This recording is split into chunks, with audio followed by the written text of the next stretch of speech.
Hey, how's it going, everybody? Welcome in, welcome in. Just giving a little bit more time to see if anyone else joins in, as this podcast is pretty early in the morning. But however, it being early in the morning, yeah, happy Saturday, happy weekend to everybody. How's it going? Hopefully, your weekend had started off to being an amazing one. And if so, do tell in the chat. I don't totally mind. Before I get into what I'm going to be discussing, first of all, I just want to set some parameters for everyone to kind of understand. This podcast is not going to be talking about my separation with Dish Wireless at all. It's not going to be anything personal. I'm not going to go into the details of what happened, why I am no longer with them. Secondly, I am not going to be leaking any internal stuff. So if you are hoping that I'm going to give like the internal stuff, I am not going to. Some of the stuff is behind the scenes type things, so that way customers can understand a lot about Boost Infinite.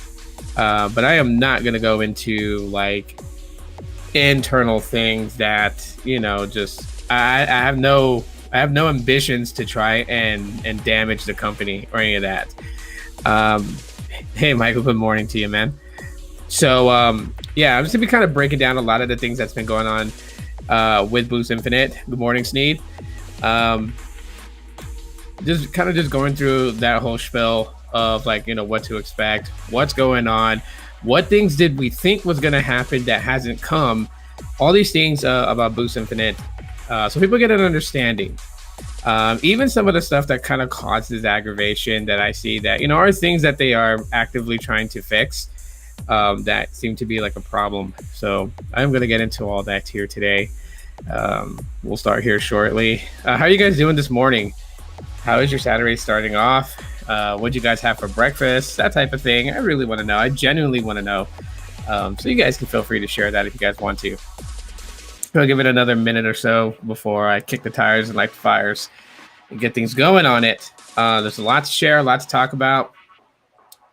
And I pretty much waited until I got email confirmation, so that way I'm no longer held under the thumb of Dish Wireless at this point. So a lot more of my old Boost Mobile, Boost Infinite videos are going live again. I'll be able to turn those videos back on and have them out there for those people that never watched them, have a chance now to actually watch them. And I'm going to go over everything, even stuff that I've already talked about in the past, to kind of create this timeline so you guys can kind of see the effect of like what's kind of going on, with Mike Kelly and all them, decisions that were being made, things that they were implementing in and whatnot. So, that way people understand. Boost Infinite is still a young company. Dish Wireless may not be young, but Boost Infinite is. And there's a lot of things that I'm hoping that they fix. I'm hoping that they get this sorted out, and I'm hoping that they're able to make these strides to better the company, because the ultimate fear here with everything that's kind of going on financially with Dish doesn't look very good on their end, and we those internally feel that pinch, definitely so. So first thing I'm going to kind of like go on is this whole terminology. I think this is one of the things that really kind of aggravated me about Boost Infinite, was how they referenced the cyber attack as a blip. And I can't blame the people behind the scenes, because if your top figureheads are approaching the issue as if it was something minor, they're going to take it as if it was something minor, when it was furthest from that, right? We all know what the cyber attack did. It really screwed things up for a lot of customers. People having services interrupted. People told to go to a Boost Mobile store to pay their bill because they couldn't do it through the app, because the systems and everything was down. And that caused a lot of problems. That caused Boost Mobile stores, their reps, to kind of get yelled at and attacked and everything, just because of the fact that they really had nothing to do with it. So here's the ultimate thing, right? When you contact Boost Infinite through chat, through phone, right, and you're a Boost Mobile prepaid customer, I mean, it kind of sounds weird, because some customers, they trip out on it, because they're like, how do you see my account? How do you see all these things if you're not able to work the account? And trust me, they're not able to work the account. They cannot. You know, if you're a prepaid customer, if your account is prepaid, it has to be handled by a prepaid rep. That's just the way of it. It's not to say that nobody wants to help you, but this is just something I want to clarify for prepaid customers to understand. One of the issues that has been going on is, and is still currently going on, was the simple fact that when you called any of the 800 numbers, so if you called Republic Wireless's 800 number, you called Boost Infinite's 800 number, or you called Boost Mobile Prepaid 800 number, for some reason, the phone system switch misrouted calls quite a bit. I can't say how many times a prepaid person was calling and ended up getting in touch with me. Can't say how many times that a Republic Wireless customer called in and got in touch with me. I can only speak for me, can't speak for anybody else, you know, but I'm being very transparent about this. And, you know, it was just an issue because everything was in a way kind of built back up, right? The assumptions of like when the cyber attack happened, when the blip happened, that, they were going to have to rebuild everything from scratch. It was kind of that. They basically moved away from what they were previously using to a different service. And that confirmation comes in the form of this, right? So not spelling it out directly, but you can kind of see why Boost Infinite has this partnership deal with Amazon to sell their SIM kits on Amazon's website. Now, I will kind of tell you exactly like where they kind of move things on to. And so far, you know, with that system in place, it has genuinely for the best part been okay. So some things that I do kind of want to toss out there for customers to kind of understand the boundaries of what a rep that you chat with or talk to on the phone can do and cannot do. So to lay out facts, can you change your email on your account with Boost Infinite? The answer to that question is no. It cannot be done. Not at this time. Feedback has been given. There is a specific forum that feedback from anyone in the company can post, and it's kind of like Reddit, right? So it's a timeline thread. There's posts. People can, you know, they can like the post as showing support that this idea should be implemented in the future. There are people that can leave comments, but this is how things are set up for, you know, for corporate to kind of understand, like, hey, you know, here's some feedback for you. This is what you guys should implement. And that is one thing that has a lot of likes, I can say, is people should be able to change their email address. And the reasons why, sometimes people lose access to the email address that they use to sign up for service.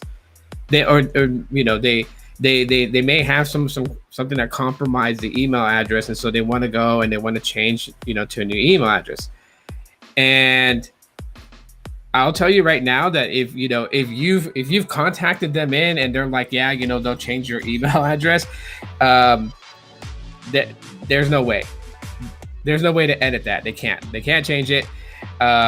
Crazy enough as it sounds, the closest thing that they can do to changing your email address is just creating you an entirely new account. But if doing so, if they create you an entirely new account, you're going to get assigned a new number, right? They can't migrate numbers from old accounts to new accounts. So that's something that, you know, you should really pay attention to. If you end up getting a new phone number, then you basically have created an entirely new account. Now, this becomes a big issue with customers who were on when it was beta, when it was early infinite access, because technically the truth of the matter is that there's 3 plans on Boost Infinite. Okay, 2 of them are nearly identical, but one of them is grandfathered. You cannot get this plan. You can call in, you can complain, you can create a convincing lie, because I've dealt with that. I've had people do some of the most convincing lies ever, trying to express how they were supposed to be on the grandfathered plan. Now, the grandfathered plan that I'm talking about, which is not showcased on the website, is called the Early Access Infinite plan.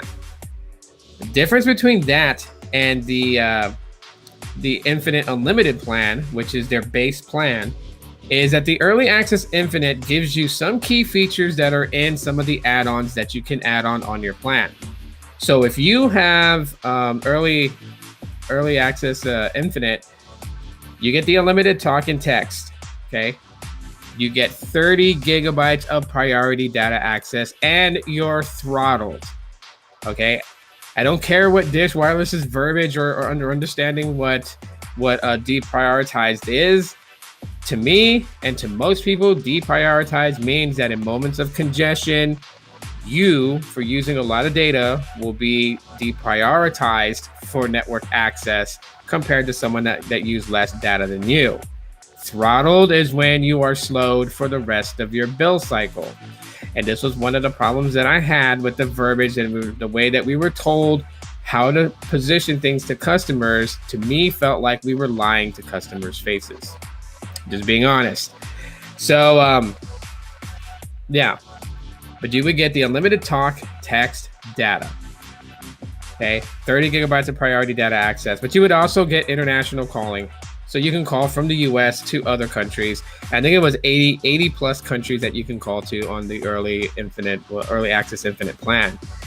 You also got 5 gigabytes of mobile hotspot, which was like, this was things that kind of like just like weirded people out because, you know, people were confused. They were like, oh, the hotspot count is counted against your actual data usage. And it's like, it was only 5 gigabytes. 5 gigabytes of mobile hotspot, and you weren't getting more than that. You can get the hotspot add-on, which will convert that 5 gigs to using 30 gigs, which is basically the 30 gigs that you have. So if you use it all on hotspot, then you wouldn't have priority data access on your device. But that's how it was. And then basically being able to roam in Canada and Mexico. All that was on the early access infinite plan, which is no longer available to new subscribers that sign up. If you've signed up, you know, if you had signed up between December and April 16th of 2023, if you were in between that time, that's the plan that you have, unless you made changes to your account. Like if you literally had them update your plan to the infinite unlimited. The infinite unlimited, which is what they're offering right now, and that's what they're offering for life according to them, is unlimited talk, text, 30 gigabytes of priority data access and throttled, and that's what you get. Anything else you want, it's an add-on. And their add-ons had increased. It had started off being $5 per add-on, which I thought was decent, right? Because if you got Speed Pass, which gave, at the time, it gave an additional 20 gigs of data. Now it's only an additional 10 gigs of data. So it doubled the price, and it took away the amount of the amount of data that you were getting prior. I have the grandfathered Speed Pass plan. So on my early infinite access that also has the Speed Pass add-on, I pay $30 a month for that plan. And I get basically 50 gigs of priority data access. And it's a $5 add-on. Now, today, if you were to do the add-ons are $10. They're $10 per add-on. And with the Speed Pass, they took half of the data away. So you're only bumping from 30 to 40 gigs. But yeah, everything else has to be put as an add-on. So you want to be able to call outside the country, you got to get the International Connect add-on at $10. If you want to roam in the North American continent, like in Canada and in Mexico, you'd have to get the North America Connect add-on.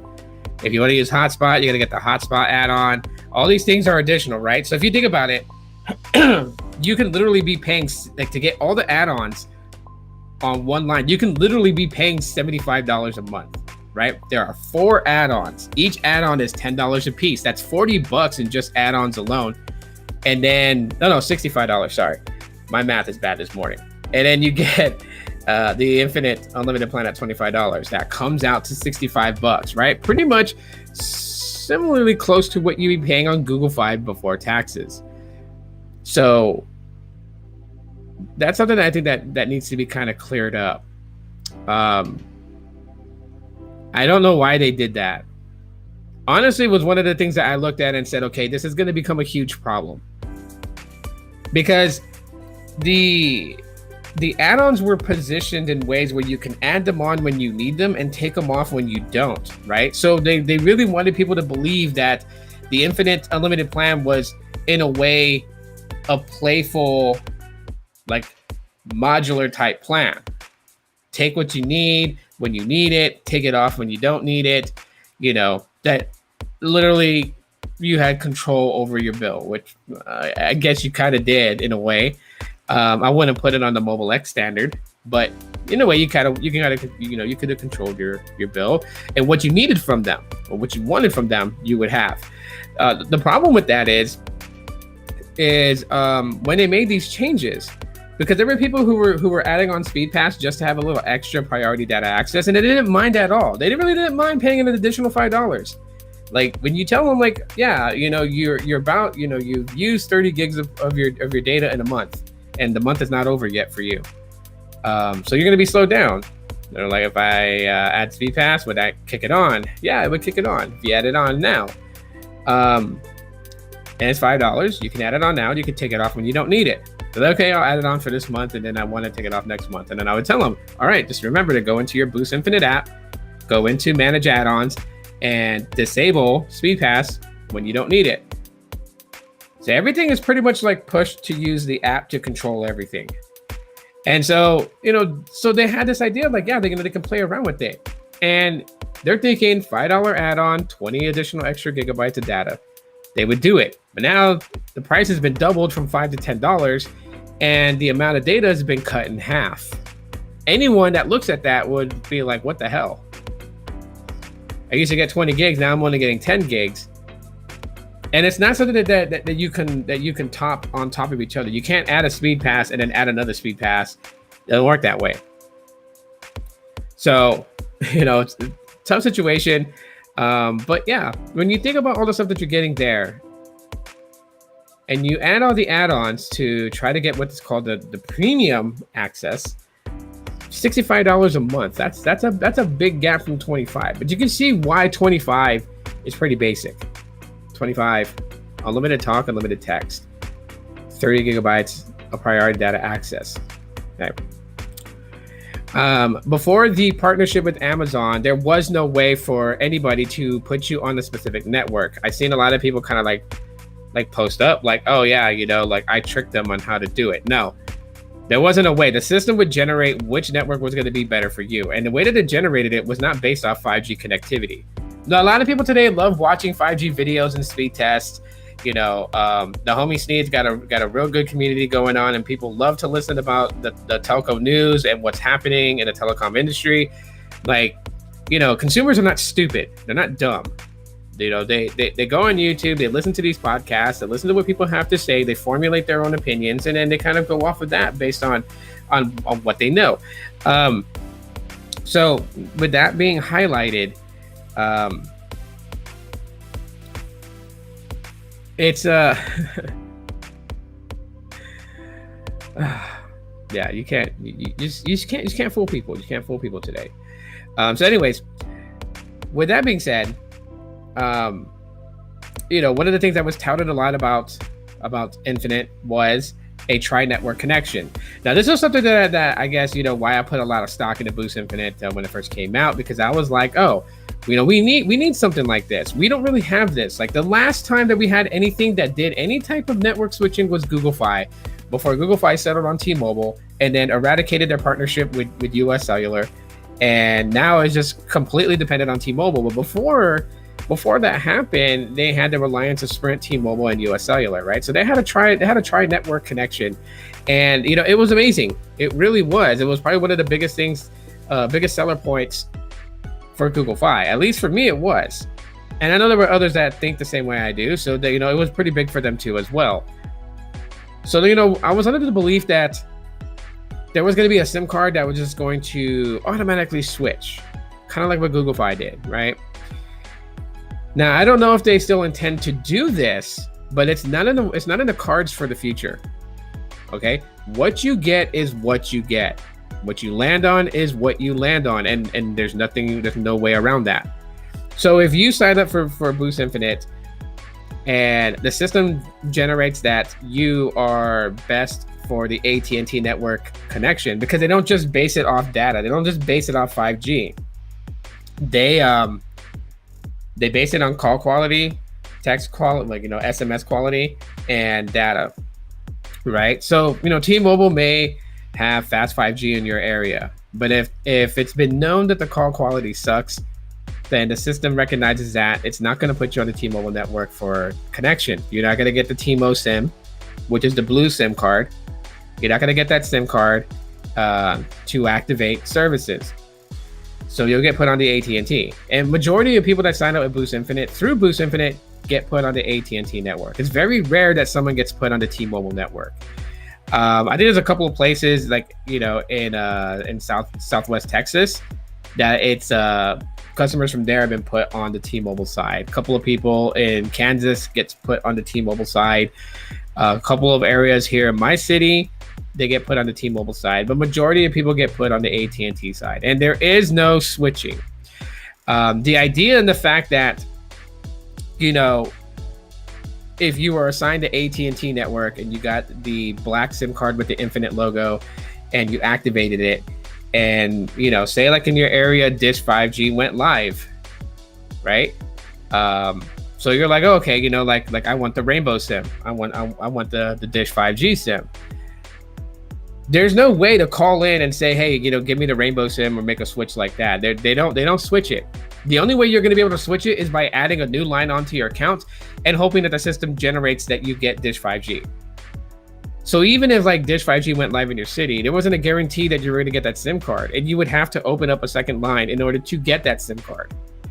So, if you had a number that you ported into Boost Infinite, well, then you're freaking SOL right there. Because if you wanted to be on the native Dish 5G network, it's not like that they can like rework it around and flip you over to the Dish side. If you were landed on AT&T upon activation, you are on that, and that's what you have. There's no changing it, at least not for now. Maybe in the future they'll have a way to change it, but as of right now, they don't. So I mean, I'm sorry to say it, but I mean that's just the reality behind it. So if you were a person that signed up with Boost Infinite and you defaultly were put on the Dish 5G network connectivity, you got the Rainbow SIM, and you'll know if you're Dish or if you're AT&T or if you're T-Mobile, just the beginning of the SIM cards, right? So like the Dish 5G SIM card, 89015 is like the opening numbers to that SIM card. So if you have that one, you're on the Dish 5G. And while it's great to have a tri-network thing, it's also kind of tough because having to deal with a couple of internal systems and stuff like that. I mean, there's a lot of things that these reps have to know how to use, how to do things, those types of things. I mean, I don't think people take that into consideration because they're not behind the computer doing the work. But yeah, so the ability to smart switch with Boost Infinite, I don't see that coming in anytime in the future. There's no talks of development on that. Nothing really. Like, the only thing that we have right now is just what we have right now, and then we have a governing system that does it on its own, that governs whether you're gonna what network you're gonna connect to.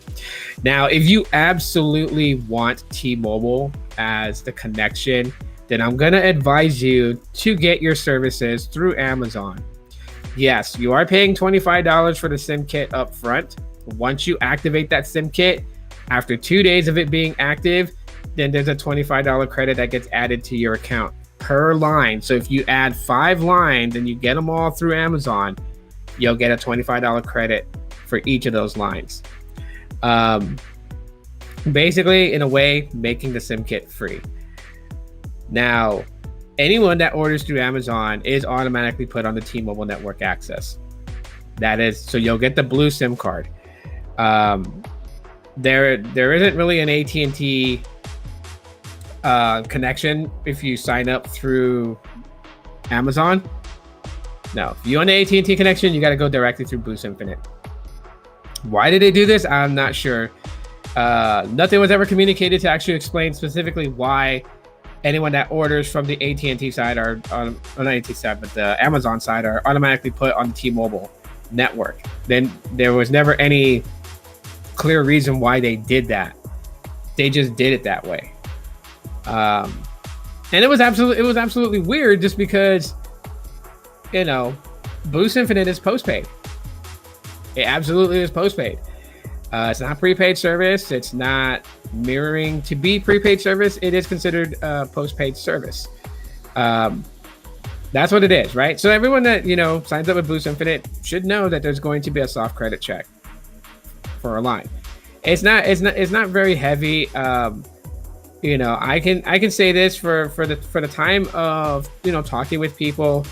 I think the lowest credit score that someone had and was approved was like a 515. They had a 515 credit score, and they were able to get Boost Infinite. Now, of course, they wouldn't qualify for device financing, but they qualified for a line of device with Boost Infinite. So,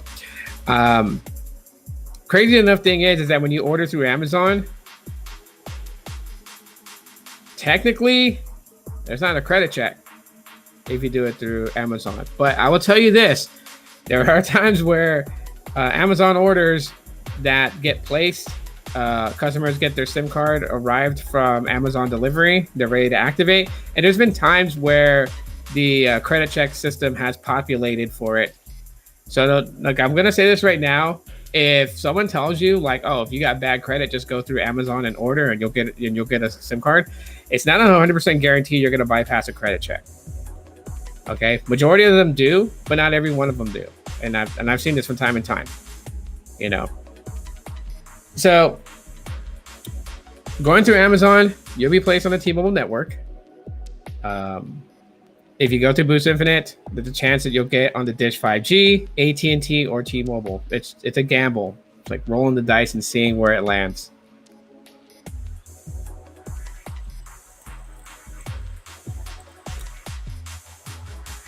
Yeah, no, I'm not dispelling the fact that Dish didn't pounce on the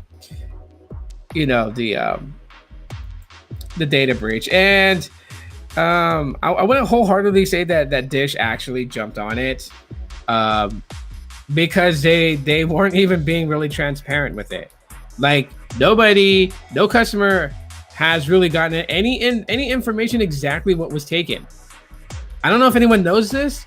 As we move forward in life, as the days grew more and more, there was never really a customer that received any information to say, hey, this is what happened, and this may have been extracted from us. Like the entire positioning of that data breach literally was just like them saying that there was stuff of ours that was taken. But of course, these accounts, the accounts, the Dish accounts are Dish's, obviously.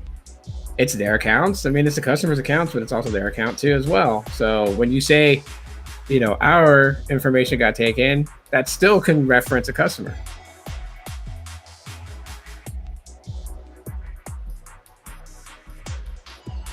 And secondly, I feel like that Dish's hands was tied from the very get-go, because they had employees leaking stuff.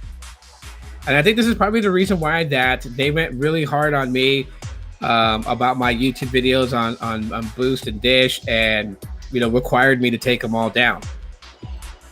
Was because former employees, I gotta say they're former employees, or they might still be working for the company. I don't know if they were ever caught, but they went on to Reddit and they posted photos and they shared a lot of information during the cyber attack.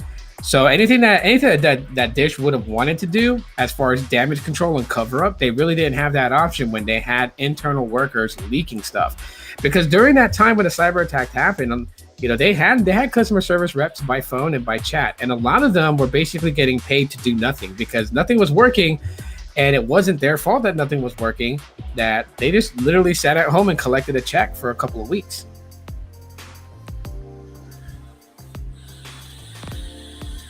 And some of them decided that they were going to be heroes and take to social media and take photos of their computer screen and the little message that popped up, and they posted it online to tell people like, hey, whatever Dish is saying, this is what's really happened. They got cyber attacked. They got their account, the systems got hijacked. There's ransomware on the system. So Dish really didn't have any choice but to kind of like slightly be upfront with it, but I mean, at the same time too, they really weren't upfront with it. Yeah, I mean, and today they're still feeling the pinch from it. Sadly as it is, they're still feeling the pinch today from that. A lot of the stuff that happened financial wise, really put a huge impact on the company and on the brand itself. Um, there would be times where you have people calling in just to ask about that. Like, they're not calling to activate service, they're not calling to get information on services, they're calling to what happened since the cyber attack. And it's like, the reps can't tell you, they're not allowed to speak on it. So it's pointless to ask them about it. Now, some reps tend to let their mouth slip. They'll get in trouble for that. They'll get dinged on that. Quality hears that call, boom, they're done. They're done. You can't really talk about that. These guys stick to business as usual. Business as usual, that's that. Right? But along the way since the cyber attack, they made some partnerships. One of the biggest ones was with Apple, getting Apple certification. And, it's still the most aggravating thing because activating by eSIM works maybe like 80% of the time. Okay? I know some people that tried activating with eSIM think to themselves, what's the holdup? How could this company be so stupid? It's not hard. Just put in my IMEI2 and get me set up. When they tell you that they're not entirely sure what's going on, they're not. This isn't in the hands of AT&T. Okay? Anything that has to do with the activation also has to go through AT&T, right? Boost Infinite is an MVNO. It's a mobile virtual network operator. It has its own network that it recently released out in June. They have their own native Dish 5G with no LTE fallback, right? So it's all 5G connectivity, standalone connectivity. So if you're on the AT&T side, obviously you're on an MVNO side. If you're on the T-Mobile side, you're on an MVNO side, right? And logically, think about it like this. Those companies are not going to let Dish have full access to whatever they use to govern their systems, their activations, their lines of services, or anything like that, right? So, when things don't work, we have to investigate. But literally what happens is when you hear a rep say that they're going to submit a ticket and you're like, oh God, they're one of these companies, ticket. They have to. Well, how else are they going to get it fixed? And that's something that I kind of want to point out, but people got to understand, be patient. I know you want your phone, you want a JG Wentworth that shit. It's your phone service you paid for. You want it now, get it. You know what I mean? Hell, for whatever reason, you got to get on Facebook. You got to get on Twitter. I've seen people get pissed off because they couldn't get their services activated because of an issue with activation, and literally scream off their heads, because they're missing time to check for whatever the fuck they're on OnlyFans. And they literally will tell you, they're not shy about it. And it's like, damn, dude, like, chill out. We'll get you on your OnlyFans, subscription soon so you can watch what you want to watch. But you got to let us do the work. You got to let people fix things, right? You can't build a house in a second. It's going to take time. But if you want that house built properly, you got to give it that time that everything is measured and fitted, aligned, and properly assembled, right? Same thing with the activations. It just sucks, though, because you would think that an eSIM would be a very easy activation. It's actually not. It fails some of the times. One of the biggest problems with eSIM activation fails is that the device doesn't get the eSIM profile downloaded. Now, people hear the craziest shit, so I'm not gonna assume what customers are doing during the activation process. If they're just saying they did but actually didn't do it, maybe that might be causing it. But when they tell you to do something, it's for a reason. I've heard people question the fact, I'm activating on eSIM, I have another eSIM and a physical SIM on my phone. Why do I gotta take the physical SIM out? Why do I gotta delete the other eSIM profile? And look, I would just usually tell people, like, you don't have to delete the other eSIM profiles, but turn them all off. Just make sure your phone is only connected to Wi-Fi. Turn the other eSIM profiles off, and that way it doesn't cause any issues with trying to activate that Boost Infinite eSIM on your iPhone. And by the way, iPhones are the only ones that can activate on eSIM at this time. They're talking about in the future that Android devices will be supported, but there is no ETA on how long that's going to take for Android devices to be supported for eSIM activations on Boost Infinite. So let me just put it to you like this. Short answer, don't hold your breath. So that's just that. But, if you're going to activate an iPhone on Boost Infinite using eSIM, turn off your other eSIM profiles and remove the physical SIM card. So that way there's no issues going on now. There's nothing but a Wi-Fi connection. So then that way the whole process will go smooth. I know it sounds redundant and it sounds stupid when they're like, is your device up to date? Can you please check if there's a software update? There may be a software update, a little, small Apple security software update. And if you lie and you say, no, there's no update, you just never know, because certain things change the parameters in the phone. Certain softwares update, patch things, fix things. So you don't know if these things need to be fixed in order for things to go smoothly on everything else when it comes to activations. I know someone can try to break it down exactly how eSIM activations work, but if they tell you these things, even if they sound minute and everything, you should just still do them. Why fight the system? Just do it. That way your services get activated, because nothing sucks more worse than it not 100% completing activation and having to go through 48 to 72 hour turnaround time on a activation failed ticket submitted. Right? Do you want to wait the damn 72 hours, or do you want to have it activated right then and there on the spot? That's, of course, you can't tell people that like that, that's rude as hell. But, I'm a blunt person, so I'm going to chalk it up to what it is. Just fucking follow the damn process. Don't lie about shit. If you got a software update, then do the software update. Here's a fact for people to kind of understand when it comes down to that. I don't know if people know this, but while they are traditional contact center representatives, they're not really traditional. So like one of the things is like, if you, the customer, is going through the activation process by phone with a rep, and you get to that point and there's a software update. Maybe it's a major software update. Maybe it's like, going from iOS 16 to iOS 17. So it's like a 2.3 gigabyte thing, right? If you demand the rep to stay on the phone with you, they're going to stay on the phone with you. Okay? They can make the offer that, hey, this might take an hour or two. We can set up a follow up with you, call you back with an hour or two to finish the activation. Yeah, they can do that. Okay, but actually you would have to actually suggest that. They can't suggest that to you because it's like call avoidance. But you can suggest that if you don't want to stay on the call with them. Now, if you want them to be on the call with you, they will stay through the length of time. I know this because I've been on 2.5 hour calls. I know some of my colleagues have been on 4 hour calls. Half their work day, they were on one single phone call. So, it's not out of bounds to keep a rep with you on the phone.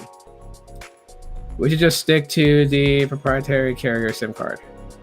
Well, there is a push for things to go to eSIM. There is a push to stop creating physical SIM cards, and the reasoning behind that they say is they want to cut down on industrial waste.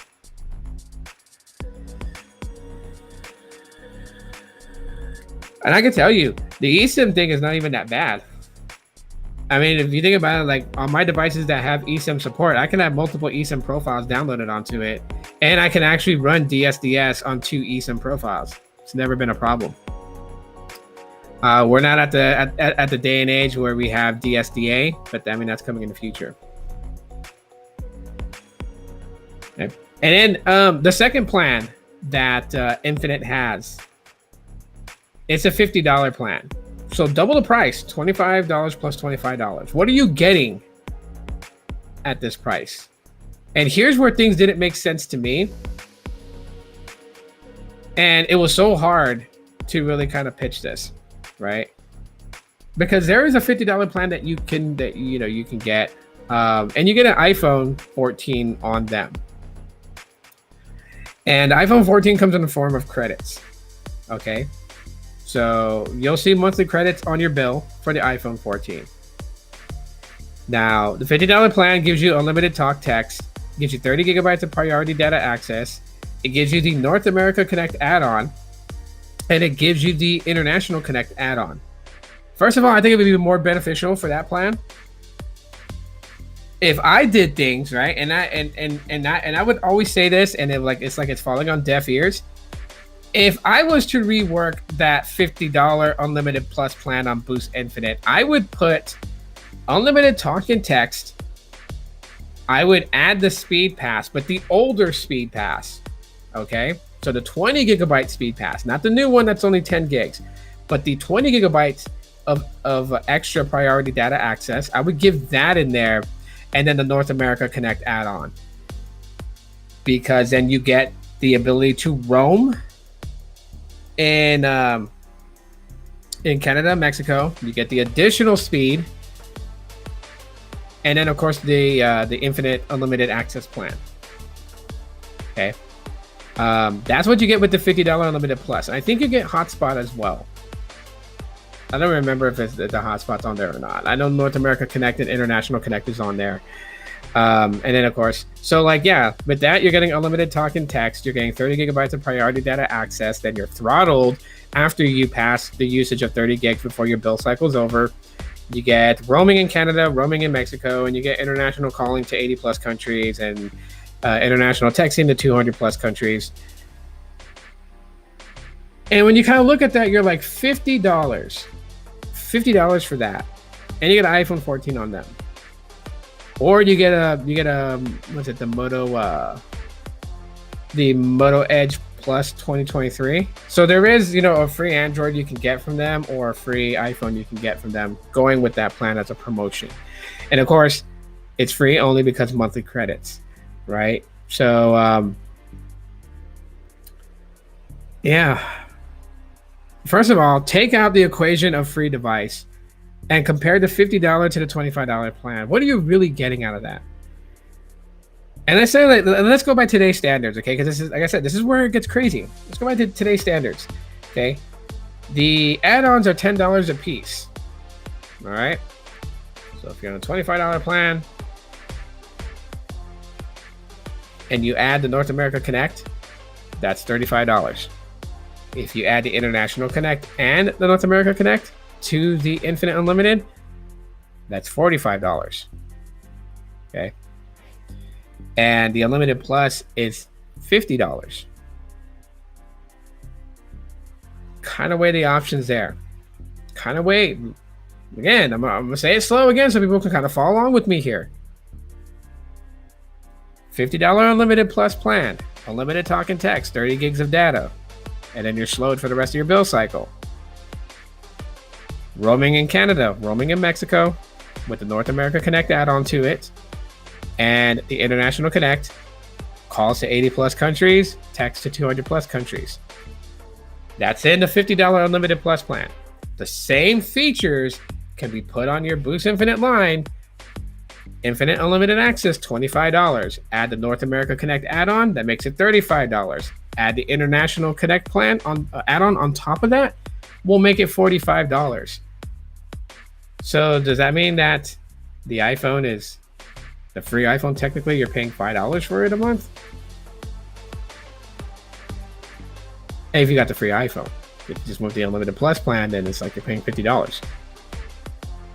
Right? So I mean, it just there's things that just don't make sense.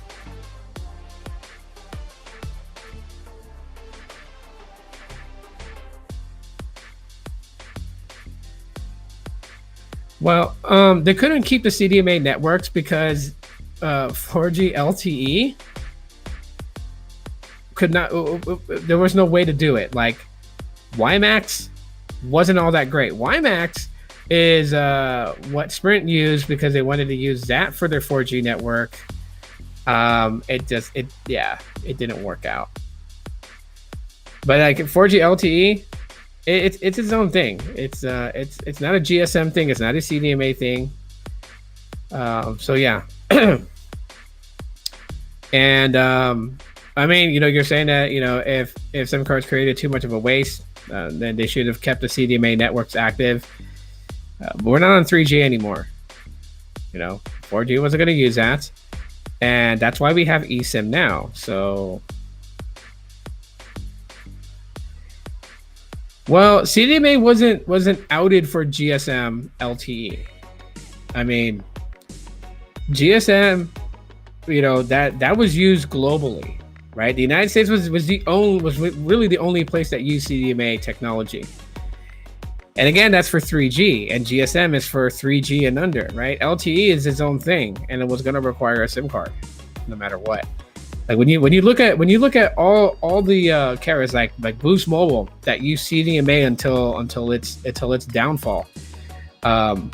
When you got a Boost Mobile device that was 4G LTE compatible, like you still have to have the SIM card to connect to their network. You really didn't need the SIM card. You needed it only for LTE connection. You didn't need it for full connection.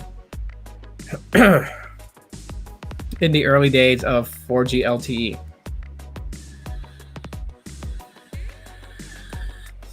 What's up, Dang? How's it going, man? But anyways, yeah. So, the $50 plan just didn't make sense. And I feel like that, they don't have to get rid of the $50 plan, the $50 unlimited plus plan. Like, they don't have to get rid of that. But if they just kind of rework it around, then it could be a seller. Hell, put every add-on in there, right? Because if you add all the add-ons to the $25 plan on Boost Infinite, you're looking at paying at $65 a month. Now the unlimited plus plan is $50 a month. So having people go, if you want to sell that plan, they would have a $15 savings of just choosing the unlimited plus plan over choosing the infinite unlimited plan and then adding all those add-ons on, But that's just me. That's if I was running things. That's if I was like doing all that, Yeah, it doesn't make sense to have that.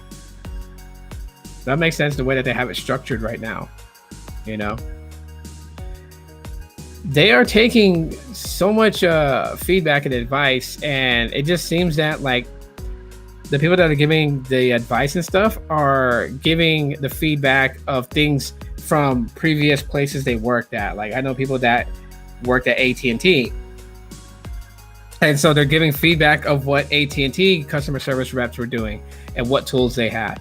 There were T-Mobile reps that are now working with them that were hired on, and in the feedback, that's what they would give. They would give, oh, this is what we did at T-Mobile, and this will work here. So you're taking feedback from like people that are giving suggestions of things that were used with other carriers that obviously those other carriers have a bad rap for it. And if they have a bad rap for it, you're just going to take all that negativity, all that bad bullshit from them and implement it into your company that's supposed to be infinitely better. I think US Cellular is still looking for a buyer, and then there's people that are like positioning that Dish should buy US Cellular for Boost Infinite and kind of migrate it in. Because the end game goal, everything under Dish is going to be migrated into Boost Infinite. So if you're on Project Genesis, at some point down the road, you will be pushed into Boost Infinite. They've already done migrated, Republic Wireless into Boost Infinite, which that was not pretty. That was not. It was. I would say compared to what I've seen in the past when it comes to migrations, it was a bit smoother than those. It still wasn't pretty. It still wasn't pretty. Yeah, so Republic Wireless migrated into Boost Infinite. Project Genesis will be migrated into Boost Infinite. That is a thing. That's not a rumor. It's not maybe they might do it or maybe they'll just keep it separate. No. The end game goal, when Dish Wireless pretty much figures out exactly how it's going to do things, Project Genesis will be migrated into Boost Infinite. And that also means that your fully unlimited plan, you may get that for another 7 months. Because with Republic Wireless customers, those that were paying far less because they were on, I guess, like the pay as you use plan on Republic Wireless, are getting what was it? They're getting like a $7 credit or $7 or $15 credit. I didn't memorize this.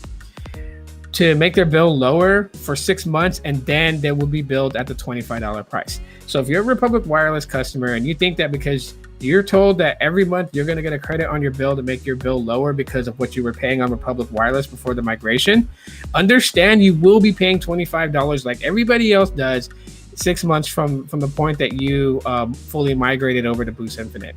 So, and the same thing is going to be with Project Genesis, who are like, we have fully unlimited. It's not 30 gigs. We don't get slowed down. You're going to start getting slowed down because they're going to migrate you over to Boost Infinite and you're going to fall under those. So you may keep like your fully unlimited for maybe like a month or two, maybe 3 months, maybe not at all because it's what, $25? It's like similar price. So you will get on, you will be put on that throttle program like every other customer on Boost Infinite. I looked into US Cellular. Their national footprint is too small. They do not allow customers to use the roaming networks full time. Well, what I'm saying is, and what people are saying for Dish to buy it for Boost Infinite is not to buy it and run it as a separate entity and run it the same way. It's because US Cellular has their own network built. They are not an MVNO that piggybacks off of Verizon or off of AT&T or T-Mobile. US Cellular has their own network, and their network is in NorCal and mostly in the Midwest. So US Cellular in Oklahoma and Texas and Kansas, Arkansas, Louisiana, I think parts of Louisiana, and going up more north. So if Dish was to grab a hold of this, they would have access to that network built. They would have US Cellular's network that's already built out. Now they would have to do is make modifications to the towers, which is, I know it's not a simple thing to do and it's not a cheap thing to do, but it's something that can help them build out. Because yes, while they are at quote 70% of the country covered, which means technically 70% of human population in the United States. Okay, that's what it really means. And if that's how much they have covered, they want those rural areas. And US Cellular is in rural areas. So this would actually be a good acquisition for them to get. Okay, but who knows who buys it? Maybe Verizon buys it up. You know how Verizon also wants to hit rural areas. Maybe T-Mobile decides to buy it up. We'll never know. But I do know that it's in the works that, you know, some people are championing for Dish Wireless to acquire US Cellular.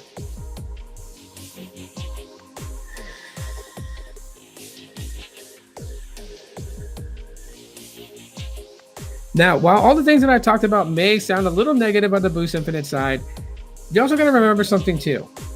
It's $25 a month for the plan. I don't know how or what people are thinking that they're gonna get, like, you know, Verizon standard type of service from Boost Infinite at $25. Because I will tell you guys right now, Dish is absolutely still not making any money from customers on Boost Infinite. Okay, they're not making money. Now, I know people are gonna say that's crazy. You know, why continue? I don't know why they want to continue. Ask, you know, Mike Kelly. Ask Charlie Ergen. Ask those people why they want to continue going. It's not making any money for them. Yeah, business has ramped up a little bit. It has ramped up. In the last couple of months, there's been more people signing up, more people, you know, to talk to. So when I was working with them, my days weren't bad at all. And I don't represent Dish. Let me kind of throw that disclaimer. I should have said that in the beginning of the video. But I don't represent Dish. I'm not a spokesperson for Dish. So, but yeah. But I tell you, like at the very beginning of things, before the ramp up and everything like that, it was like an hour between calls. Sometimes I would get one call, I finish, and the timer that I'm sitting in available is like at, you know, an hour and 20 minutes. Beep. Next call comes in. In the last couple of months, calls have been steadily like 20 minutes apart.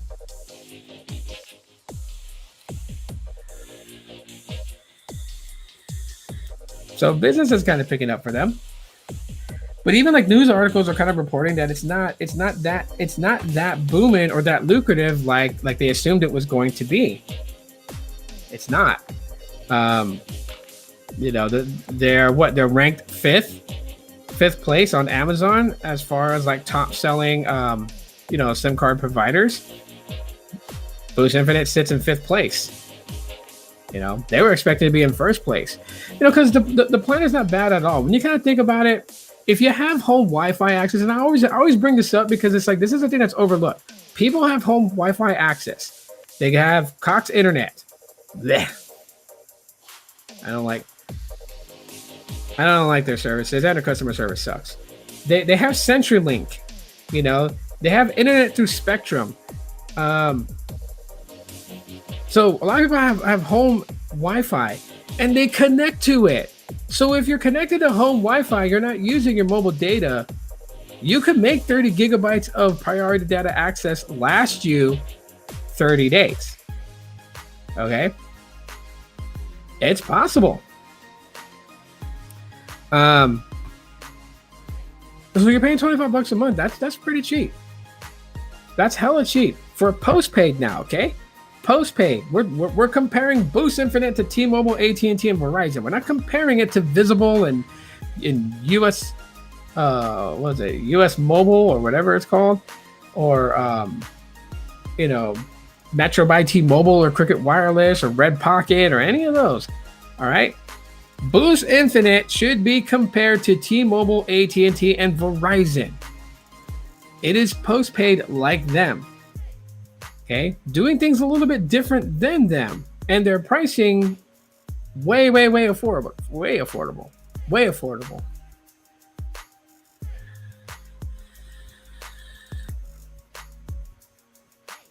So that's what Infinite has going on for it. Pricing. Okay, got AT&T network coverage if you're on the AT&T side. Got T-Mobile coverage if you're on the T-Mobile side. Dish coverage if you're in their Dish area, and if you have a compatible device, right? Your device needs to run N70. So of the 5G band, it needs to run N70. I only have one device that can pick up N70, and that's my Moto G Stylus 5G 2022. If I had a Dish 5G SIM card and I popped it into there, I could then speed test it. But then you have Carlos S Tech, who's been speed testing Dish and showing you guys results like he gets in Las Vegas. And those speeds look pretty damn good. Okay, is it millimeter wave access? No, but it looks decent. 300 on the down, 100 on the up. You know, I can't complain with that. Especially when today you don't really need a lot of that to Facebook, Twitter, or Threads or whatever social platform you're on. You don't need that much for that. The uplink is very, very vital if you're someone who live streams. If you're gonna go to a concert and live stream, then yeah, you're gonna need that uplink. And but not everybody is live streaming every day. I don't know. So I may sound like a fucking asshole here, but some people act like that they're just this giant influencer and they're gonna be on Instagram live streaming all day, YouTube live streaming all day. So data connection to them matters, and then they're really not doing anything but fucking huffing and puffing on Twitter. And it's like, you bitch about speeds, you go on other people's photos and videos and you comment about the speeds they're getting with the carrier, and you yourself don't even do anything of that nature, So I mean, that's just me. I'm just being real about shit. And yeah, I have coverage where there is Verizon, Xfinity Wi-Fi hotspots. Yeah. That's a really cool thing, to have. I mean, those with Google Fi will say the same thing, because with Google Fi, anywhere that you go that Google has a partnership with the Wi-Fi hotspots, you'll automatically connect to those without needing to sign in. And then, you don't have home Wi-Fi through Google Fi, not yet, unless you have Google Fiber. And then they're on a T-Mobile network. So I mean, yeah, I get what you're saying there with that, and that's not a bad thing, right? To have Verizon coverage, to be able to connect to Wi-Fi hotspots, in public places like Starbucks or places that have partnership with Xfinity, and then you have Xfinity Home Wi-Fi. I mean, I know we consume a lot of data today. That I'm not ever gonna downplay. We consume a lot of data. I've had the pleasure of knowing some of you guys who have openly told me that you guys can use like 2 terabytes of data a month, and to me that's fucking insane. But I understand. You do a lot of things. Been working, Tito, but I've been listening. Oh, yeah, no, awesome, Sneed. Yeah, there's more to come. This is just a general overall thing. Eventually, I'm gonna break it down into specific topics. You can say, like, I'll do a podcast one day just completely talking about the plans and go more in depth about that.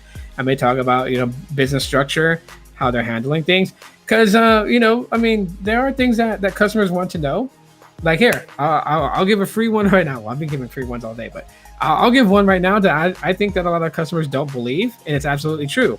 But there is no way that a rep can get you to a supervisor. If you call in pissed off, they didn't have a way of getting you to a supervisor. That was one of the things that they were heavily working on to implement a way for a rep to be able to transfer you to a supervisor upon request. Of course, they can't just transfer you right away. You know, they got to try and solve your problem. You know what I mean?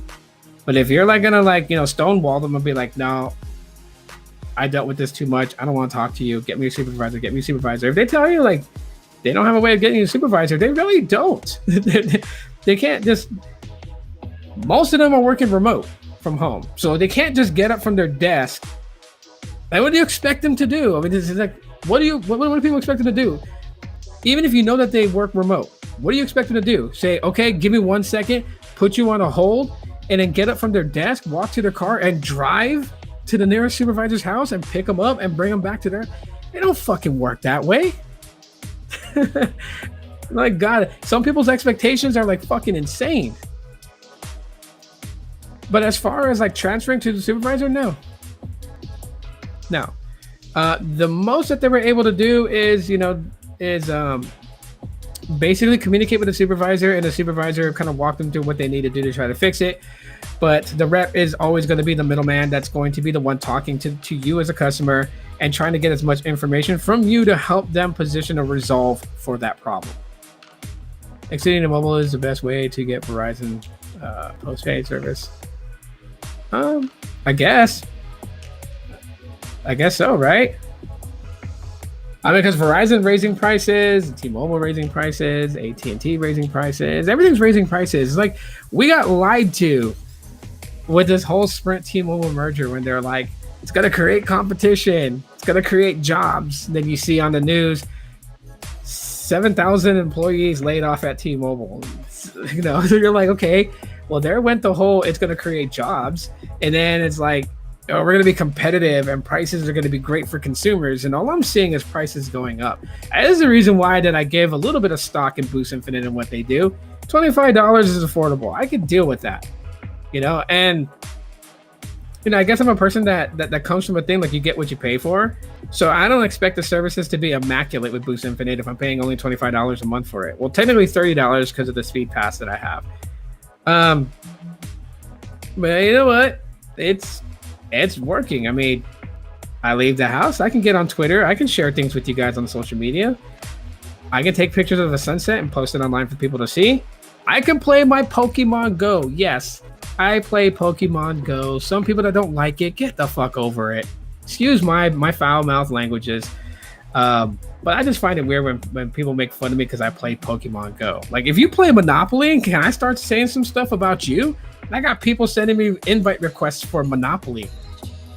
Like, dude, it's Monopoly. I'm not gonna win real money on it. If they turn that Monopoly game into an actual where, you know, you win cash deposited into your bank account, oh yeah, I would play that thing like a mother hubber. Definitely. Like, yeah, let me get Park Place. Let me get Park Place. Because I want to win money. I would love to see direct deposits into my account daily because of, you know, people landing on one of my blocks that I have 2 hotels and 3 houses on. I'm like, yeah, you got to pay me this much for just standing there. You know what? Like, I play Pokemon Go, and Boost Infinite works out for that. The only downside on being on Boost Infinite with the AT&T network access is that if I decide to use my Pixel 5, I no longer have 5G access on it. Anytime that I put it up on there, it's forced LTE. There's not even an option to even put 5G on the Pixel 5 on Boost Infinite with AT&T network connections.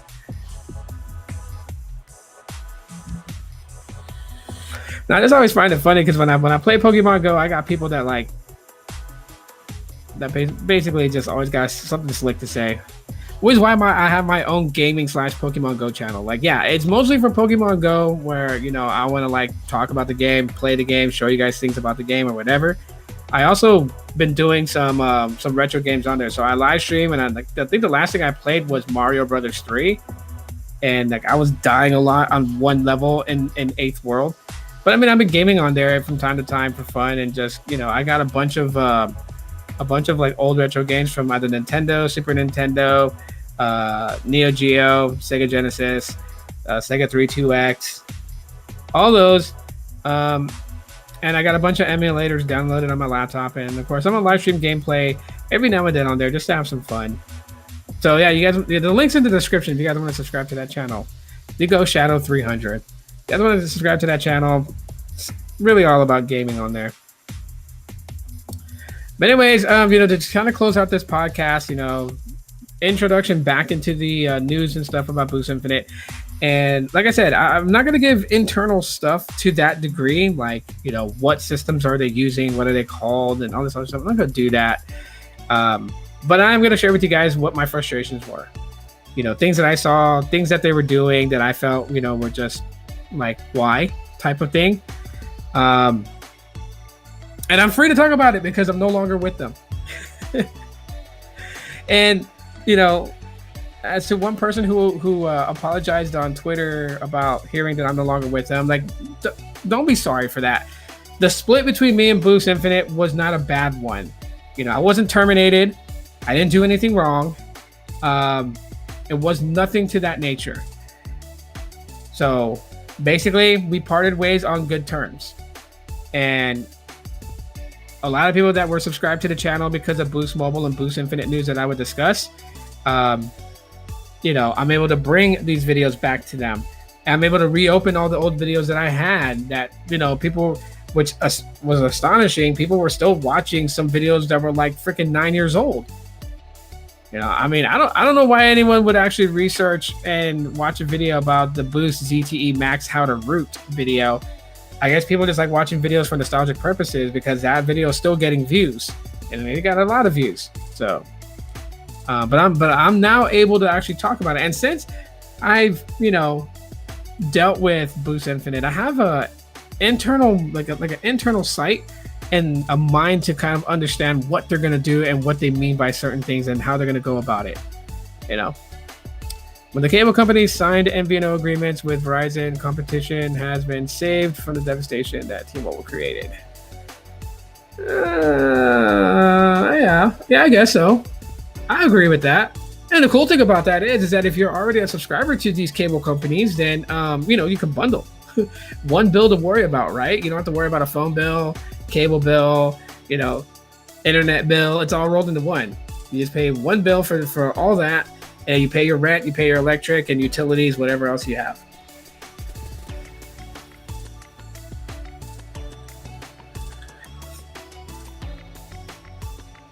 Yeah. So, anyways, I'll leave it at that. If you guys have any questions specifically about like Boost Infinite, drop them in the comments. As far as the Facebook page, I am rejoining it. And my wife, who is the one that's running it, is going to re-put me back as the owner of the page since I was the one that created it. And then I got a lot of people there to message because I've noticed, I've seen it. My wife always shows me things posted on that Boost Infinite page. And she always tells me, like, people are wondering what happened to you, where'd you go? And she couldn't say nothing.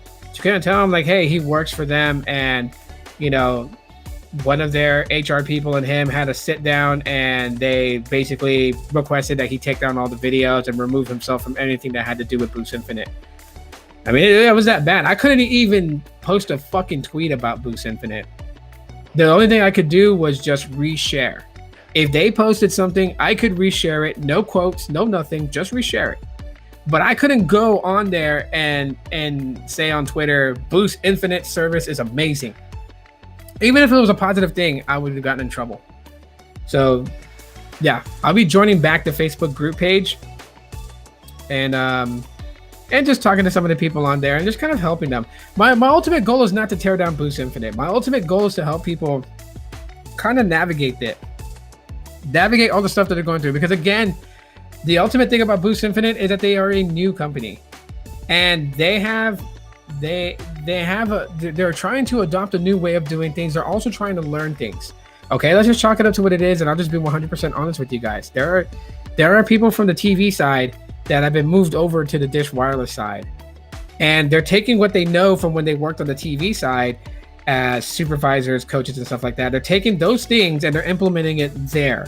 And then, of course, being trained on the, the telecom side of it.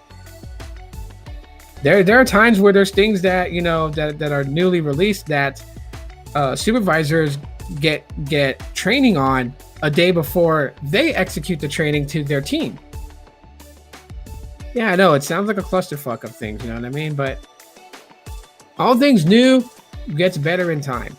And so, with that being said, if you don't have the patience to deal with something that's implementing new things and is new in itself, I would never advise you to even go to Boost Infinite, because then you would just be having this expectations that they have to be on the level with Verizon, the level with T-Mobile and with AT&T, and it's furthest from that. It's getting there, but it's not there just yet.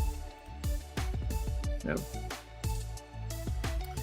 But all right, let's chalk it up for that. You guys get back to your Saturday. Enjoy the rest of your weekend. I'll see you guys back up on Tuesday, as I'm going to take the next 2 days to myself. Just, kind of mentally recharge from a lot of things. Shout out to everyone at Boost Infinite. I love you guys. You guys are awesome. Those that, I was pretty chill with, who you are. Don't have to drop names, but you guys are amazing and you guys made it fun. It was a lot of fun, but I got new adventures and new things to do. You guys have a good evening or good rest of your day. I said good evening, but it's morning still. It's freaking 9:04 a.m. my time. Peace.